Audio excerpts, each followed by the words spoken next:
सावधान. चाळीसगाव तालुक्यात 90 पुरुषांनी लाटला लाडकी बहीण योजनेचा लाभ. प्रशासनाकडून वसुलीसह फौजदारी कारवाईचे संकेत. जळगाव चाळीसगाव प्रतिनिधी. राज्य शासनाची महत्त्वाकांक्षी योजना असलेल्या मुख्यमंत्री माझी लाडकी बहीण योजनेला चाळीसगाव तालुक्यातून उत्स्फूर्त प्रतिसाद मिळत असतानाच एक धक्कादायक प्रकार समोर आला आहे. महिलांच्या आर्थिक सक्षमीकरणासाठी असलेल्या या योजनेत चक्क 90 पुरुषांनी स्वतःला महिला दर्शवून घुसखोरी केल्याचे उघड झाले आहे. या प्रकारामुळे प्रशासकीय यंत्रणेत खळबळ उडाली असून संबंधित पुरुषांकडून रकमेची वसुली आणि कायदेशीर कारवाईची प्रक्रिया सुरू होण्याची शक्यता आहे.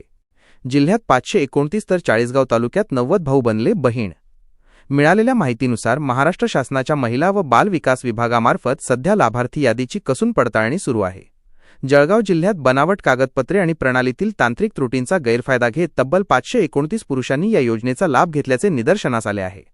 यामध्ये सर्वाधिक धक्कादायक आकडेवारी चाळीसगाव तालुक्याची असून येथे 90 पुरुषांनी नियमांची पायमल्ली करत योजनेचे पैसे लाटल्याची चर्चा आहे. प्रशासनाचा रडार आणि वसुलीचा बडगा. या गैरप्रकाराची गंभीर दखल घेत प्रशासनाने आता ग्रामीण आणि शहरी भागातील लाभार्थी याद्यांची सूक्ष्म तपासणी सुरू केली आहे. ज्या पुरुषांनी फसवणूक करून लाभ घेतला आहे त्यांच्याकडून योजनेअंतर्गत मिळालेली संपूर्ण रक्कम सरकार परत वसूल करणार आहे. केवळ वसुलीच नव्हे तर फसवणूक सिद्ध झाल्यास संबंधित व्यक्तींवर गुन्हे दाखल करण्याच्या हालचालीही सुरू आहेत. काय आहे सद्यस्थिती? लाभार्थी महिला. चाळीसगाव तालुक्यात साधारण 1 लाखांहून अधिक महिला या योजनेचा प्रामाणिकपणे लाभ घेत आहेत. गैरप्रकार. पोर्टलवर माहिती भरताना लिंग, जेंडर बदलून किंवा बनावट कागदपत्रांच्या आधारे ही घुसखोरी करण्यात आली आहे. कार्यालयीन भूमिका. या संदर्भात चाळीसगाव येथील महिला व बालविकास प्रकल्प कार्यालयाशी संपर्क साधला असता त्यांनी अद्याप कोणतीही अधिकृत माहिती नसल्याचे सांगितले असले तरी जिल्हा स्तरावरून यादीची छाननी वेगाने सुरू असल्याचे सूत्रांकडून समजते.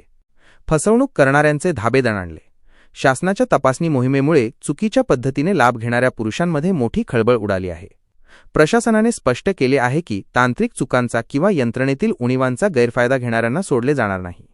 खऱ्या गरजू महिलांचा हक्क हिरावणाऱ्या अशा बोगस लाभार्थ्यांवर आता कठोर कारवाईचे सावट आहे. प्रशासकीय आवाहन. नागरिकांनी योजनेचा लाभ घेताना कोणत्याही प्रकारची चुकीची माहिती देऊ नये. बनावटगिरी आढळल्यास केवळ लाभ बंद होणार नाही तर कायदेशीर कारवाईला सामोरे जावे लागेल.